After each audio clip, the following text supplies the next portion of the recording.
Welcome everyone, it's Dhaiphong. I am in Chengchuan, China, in Jilin province with Graham Harrington, the International Secretary of the Communist Party of Ireland. I really wanted to speak to him because we cover on this channel a lot of developments occurring in Europe, around NATO, around Russia, around Ukraine, and of course all of their connections to this broader changing world. And who better to speak to than the International Secretary of the Communist Party of Ireland, a political organization in a key country in Europe. Good to be with you, Graham. And it's also great to be with you in China and to meet you. Yeah, thanks very much, Danny, and great to be on your show. I think it's very important to be discussing very important things, and where better to do it than in China, where very much the new multipolar world is emerging from. So where better to do it?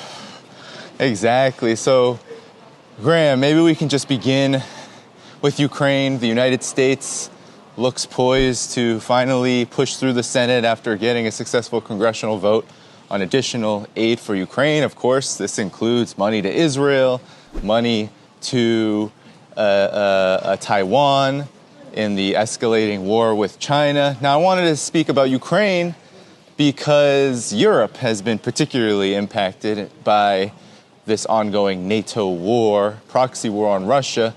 How has this conflict affected Ireland? What have you seen? What has Ireland's role been in this conflict? Maybe we can begin there. Sure. Well, first thing to note is that Ireland, although it is a partition country with the northeast of the country continuing to be occupied as a British colony, the 26 counties in the south of Ireland are officially neutral. So I think it's an important point to make that we are not a member of NATO. And since the Ukraine war broke out, although we would see it in my party as a de facto proxy war between NATO and Russia in Ukraine, with Ukrainians, of course, doing all the fighting and dying rather than the US and NATO members. Although if the likes of Emmanuel Macron gets his way, that may change, which I think is a very worrying situation for everybody. Yeah, and maybe speak about what has been your organization's position on the conflict, because, of course, as you mentioned, Ireland holds a particular position inside of Europe, one that could be seen as subordinate in many ways.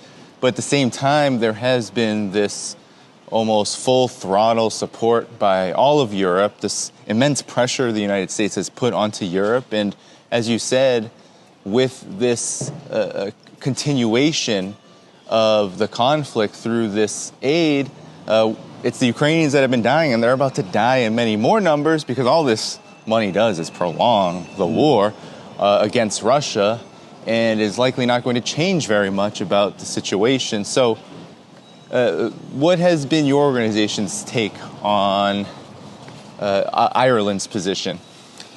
Well, I think it's because of Ireland's experience as a colony and a country that today we would see it in the CPI as being under a troika of imperialism, or a triple lock of imperialism, with the British direct colonisation in the northeast, and also with the European Union and United States influence in the 26 counties in the south.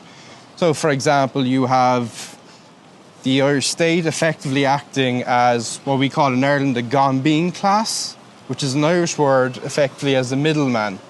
Irish capitalism isn't strong enough to exert its own interests in the world, so they basically have to join up with the big boys, which in this case is the likes of Brussels and Washington, and even still traditionally London as well.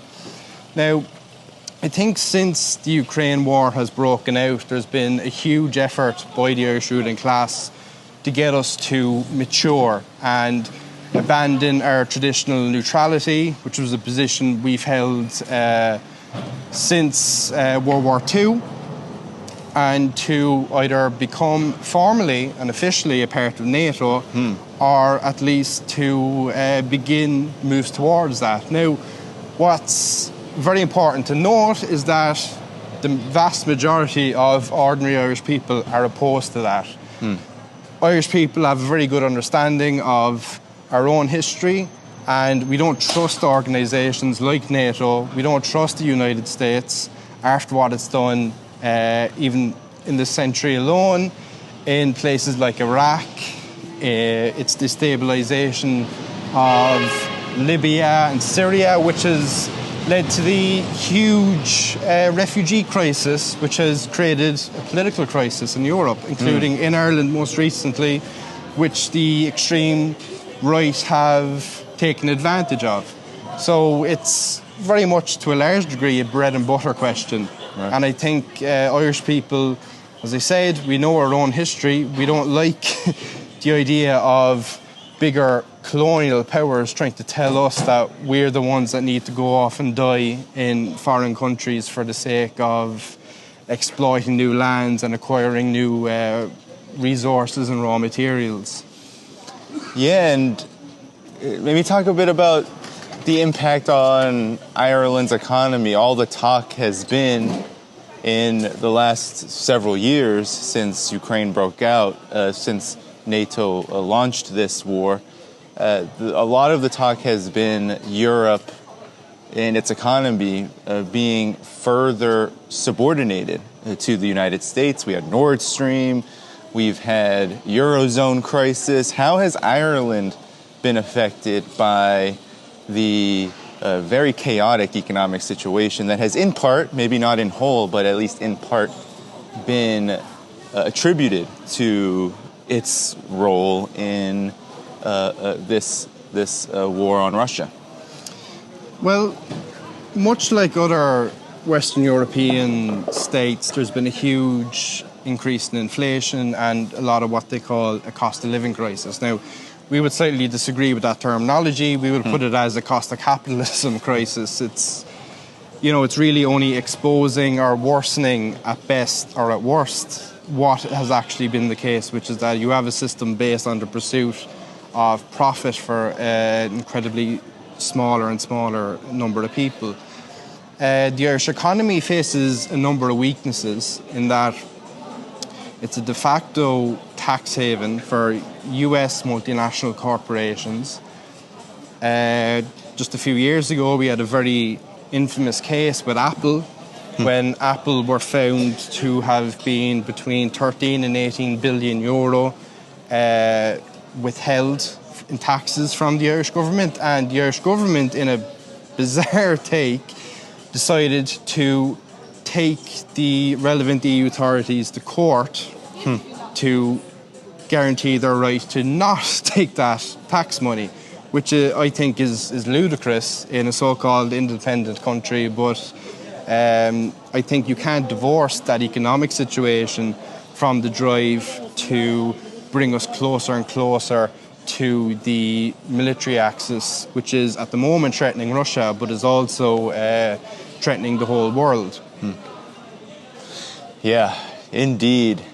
And have you noticed in Ireland this conflict, this war that NATO is leading, having an impact politically on Ireland?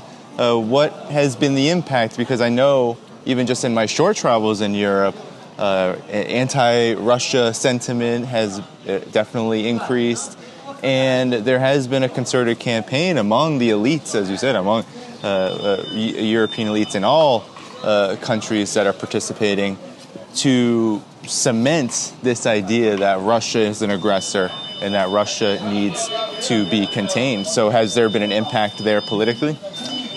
Yeah, although we would say there was always a drive for that since even before February in 2022. For example, we had a very interesting example was back in late 2021, you had a Russian naval exercise off the coast of my own city of Cork, which was just within the Irish maritime limit.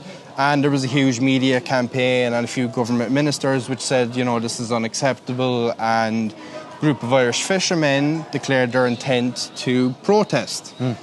Now, that's of course their right, but what was interesting was they managed to get the Russians to call it off. And, you know, it was done in a fairly genial way. There was a bit of negotiation. They pointed out their concerns and it was dealt with.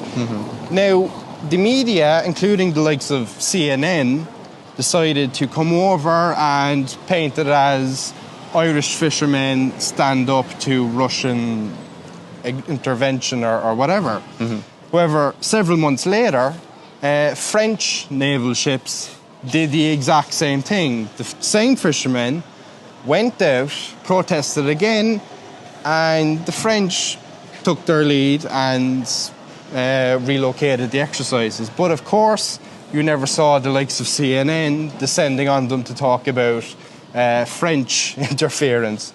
Or for example, if, as does happen on occasion, if a Russian fighter jet is close to Irish airspace and it's intercepted by the British RAF, it's for some reason pointed as, oh, why are the Russians flying over our airspace? Yeah, right. But it's never mentioned, why is the RAF pursuing them through our airspace, particularly when we have to look at our country's recent history, that it's a NATO member, Britain, which has militarily occupied a part of our country, which has murdered Irish citizens, and which the London government has just passed a law basically to say that they can get away with it.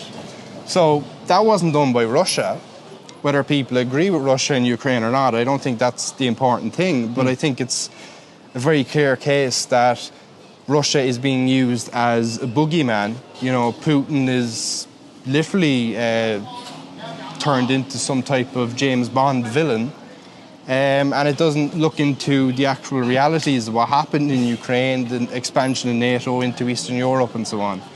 And finally, you also have to look at the use of Shannon Airport in Ireland as a de facto US forward operating base, where US military planes, which are universally believed to also be carrying military equipment, have landed, where they are also believed to have been involved in the rendition flights when they took in the US's various wars and interventions in the Middle East in the past 20 years.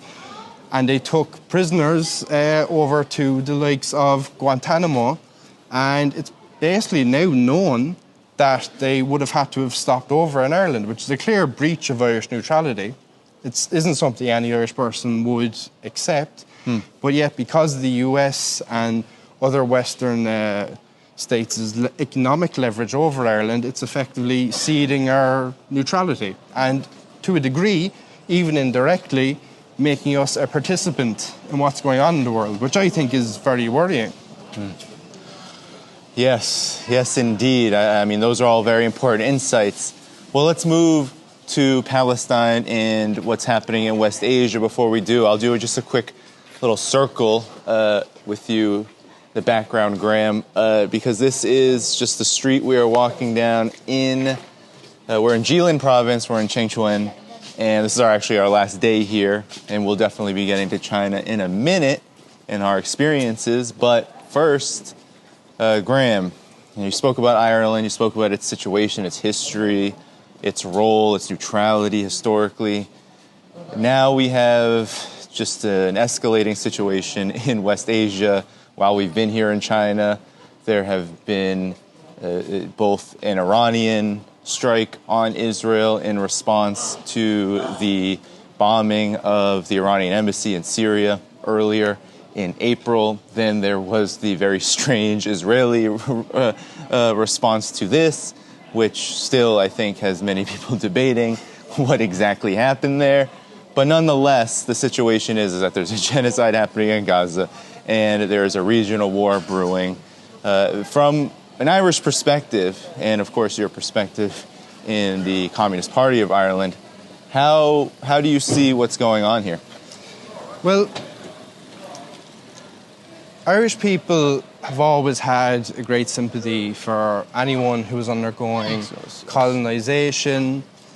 Irish people may not, by and large, people, it's not necessary that people have an expert knowledge of the affairs of West Asia or the Middle East, but more so that people understand their own history.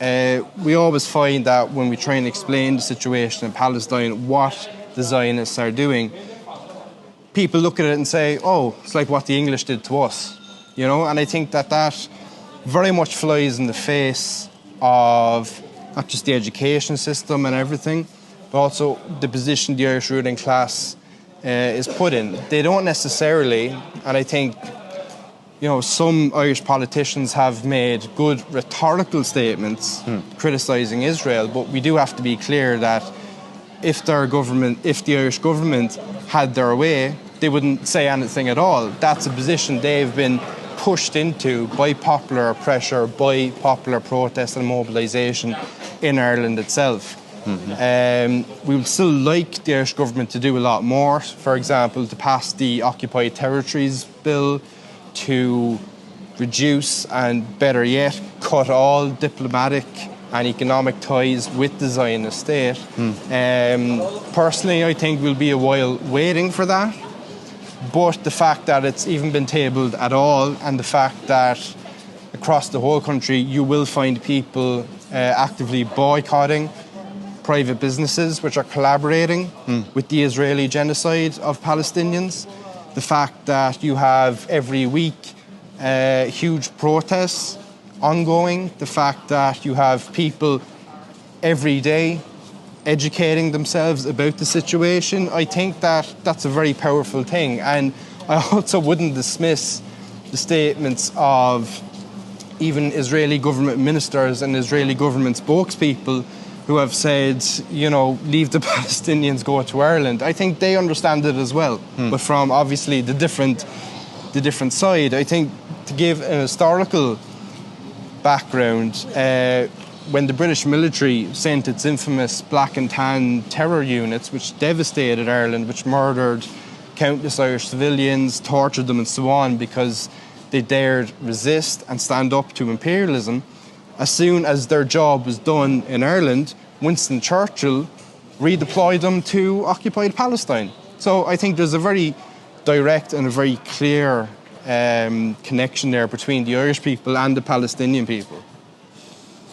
Yes, yes, indeed. And what have you made of these larger escalations? Because I think oftentimes in, especially the West, it can be very easy, given the scale of the atrocities being committed by Israel, for this to be seen as almost an isolated event, an isolated development in history. Yet, we've seen, even just in the last few weeks, but really this has been months in the making, ever since Israel responded to the October 7th rebellion with just the most grotesque violence. We've seen forces all across the region stand up, and I'm wondering, as someone who is very knowledgeable of Irish history, of Irish politics, and of course the struggle for liberation in Ireland, how have you been understanding this larger resistance that has emerged, that has been developing, that's really been years in the making, but now is getting much more attention because the stakes are so much higher?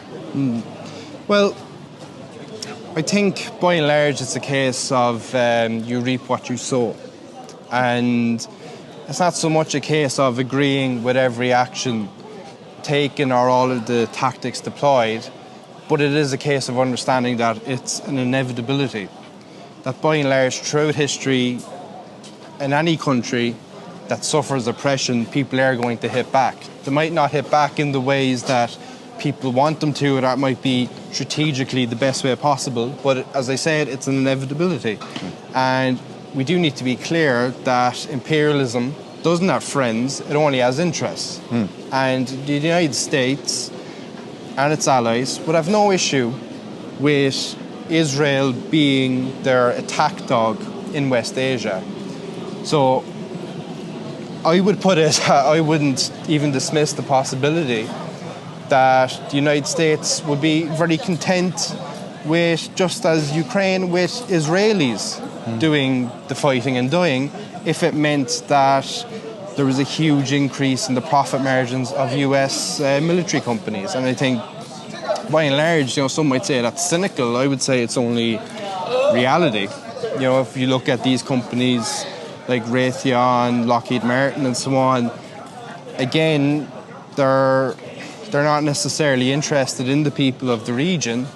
And I think the fact that the Zionist entity is so intent on pushing the Palestinian people off their land, of committing extreme crimes against humanity, the murder of children, the bombing of residential areas, the withholding of aid, I think a lot of people will look at that and say, we have to do something. And I think, by and large, if you look at the bravery of the Yemeni people in particular, in standing up, in attacking ships on the Red Sea, by and large they have shown that with the retaliation against them by the US and its allies to bomb parts of Yemen, which is a country that for the past over a decade has suffered an extreme humanitarian crisis. Again, one that was perpetrated by key US allies in Saudi Arabia and the United Arab Emirates. So I don't think anybody could say that the Yemeni people are some type of aggressor or anything. I think it's, again, another case of a people that have been brutalised and that are very courageously willing to stand up and do their best for the Palestinian people. And I think it goes back to a quote by Fidel Castro, that one who is not able to fight for others will never be sufficiently able to fight for themselves. And I think the Yemeni people have showed that very, very clearly. Yeah, very well put. Well, let's now close, because we've just spent 10 days in China. We've been to many different cities, from Beijing. We also were in Zhejiang province, where we, stayed at, many different locations. We visited Xiping. We visited Jiaxing. We visited so many cities. Now we're in Jilin province, and we're in Changchuan. Talk about China, maybe, because obviously China is a huge part of this calculus. Obviously, the US, NATO. One of the reasons why we are here is because we are attempting to build solidarity with China, with Chinese people, with the organizations that are trying to build bridges rather than paths to war. But we live in a part of the world, we live in the unipolar order led by the United States and the collective West, where China has come increasingly under the crosshairs of aggression, mainly US-led, but we've seen Europe, similar to Russia, we've seen Europe be kind of dragged, not necessarily pushing and screaming always. So talk about, from your perspective, from what you've seen in Europe, what you've seen in Ireland, what's been going on with this increasing aggression with China? And I'll just give it to you. Well, I think there's one thing I've been thinking about in my time here is I think humanity has two very serious existential threats, which are, number one, the climate emergency, and number two, the possibility, growing ever more likely, of a possible third world war. And I think China is, at the moment, leading the way in providing hope and optimism in regard to both. So, with regard to the climate emergency, China has achieved immense success in the development of renewable energy. I think, and this was noted by a few of us on this delegation, that we don't think we've ever seen this many trees anywhere. Interestingly enough, I didn't see grey skies or visual evidence of pollution in Beijing, even though anytime you see it in the Western media, it's almost like they apply their own specially made filter to make Beijing look they do. polluted. BBC is very notorious for that, yes. But I think it does show that China is leading the way in terms of saving the planet. I think it's one of the very few countries that has the resources, but also the will to do that.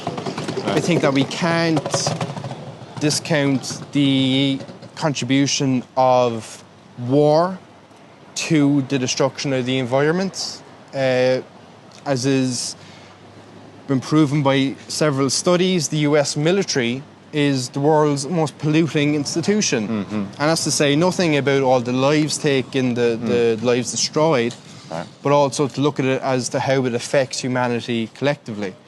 With regard to war itself, China is in favour of bringing both sides in Ukraine, Russia and Ukraine, although I would say it's more Russia and Washington, together to try and to negotiate to stop the killing. And I think it's almost insanity that this is being presented as an extremist position to want to stop war. I would see it that it's an extreme position to want to start or to continue any war. You're also seeing China recently bringing Iran and Saudi Arabia, two rivals in West Asia, with a very tense relationship that was playing out in the likes of Yemen and Lebanon and so on, and has brought them together and to try and solve these issues with diplomacy.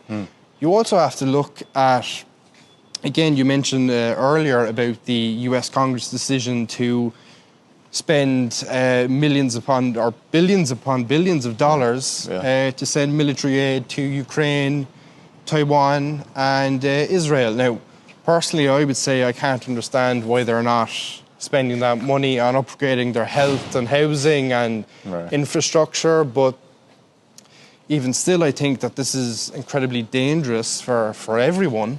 I think the increasing tensions in the likes of the Korean Peninsula, in the South China Sea and so on should make us all worry, but I think that you are seeing a pushback, and that is a multipolar world that is also a world that does not have to listen to the diktats of Washington or the old colonial powers in terms of how they structure their political systems, what countries they want to trade with. And I think that it does promise hope with regard to the struggle for peace. We've two excellent members of the European Parliament representing my country, I'm very proud to say, in Claire Daly and Mick Wallace. And they've been absolutely excellent on this question of the drive for peace and against war. I think the fact that they're attacked so often in the Irish media, I think just only proves that they're right.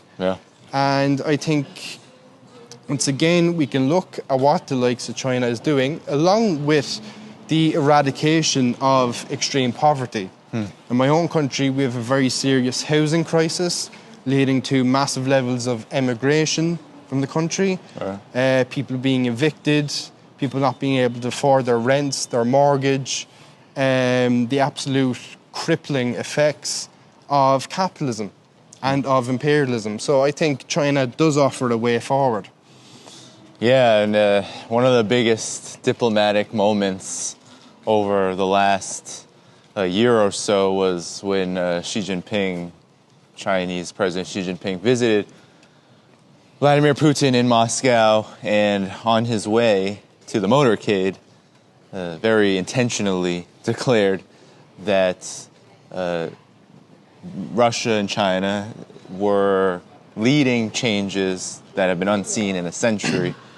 And much of that has to do with, as you said, Graham, it has to do with China's economy, its role in the world, becoming more assertive, becoming more of an alternative, having the opportunity to not just develop itself and develop its economy in massive ways to the benefit of its own people, but also now being able to extend that prosperity and that development to the rest of the world in ways in which the United States and Europe, NATO, the NATO bloc, the European Union, they just cannot do because, as you said, yeah, they're investing in war. They're investing in these imperial ventures, these geopolitical aims, these interests, these economic, very narrow, selfish economic aims to maintain hegemony. And I think our trip to China, where we have been able to see so many different parts, we've been able to see the level of development. We're literally in the province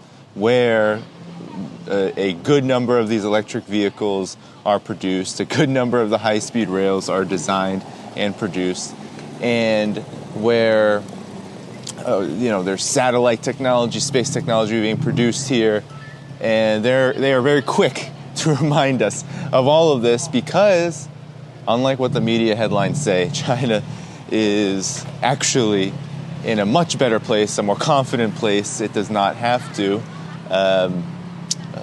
bow down to the diktats of the U.S. imperialism. Neither does Russia, and I think these examples in the world offer a lot of hope, and that seems to be where the big problem is with China.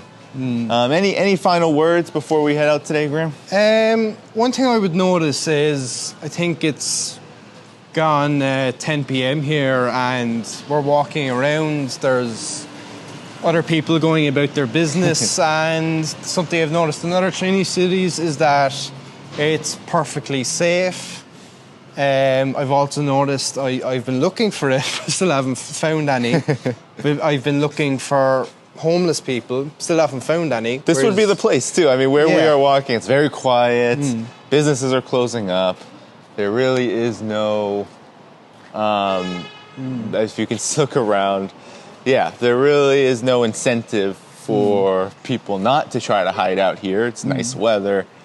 I know in my city, New York, if I were walking down a street like this, there would be plenty of people sleeping on the streets. I don't know how it is where you are, Graham, but I'll continue. I mean, we haven't seen homelessness. Not to say it doesn't exist, but I think with the resources they have done a much, much better job.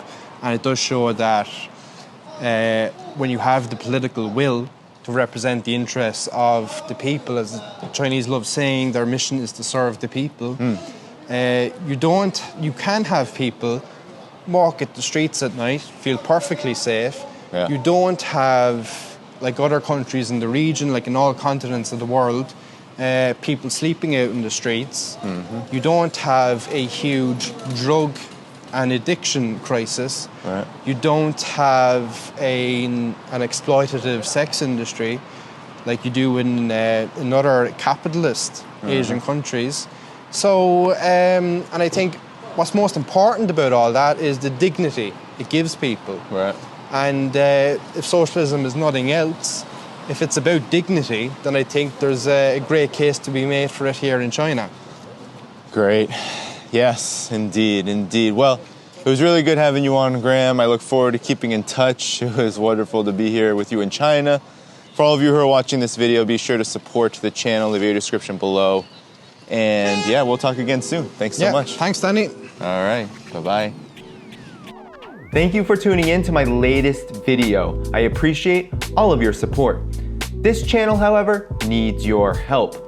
I am seeking to make this channel more sustainable in the long term and upgrade necessary equipment to ensure that this work continues onward and makes progress to give you all of the geopolitical analysis that you all deserve. For that reason, I'm asking you to become a member of my Patreon community at patreon.com/DannyHaiphong. You can find that link in the video description or in the pinned comment below. For whatever amount you choose to give, just know you are supporting independent media that you can't find anywhere else.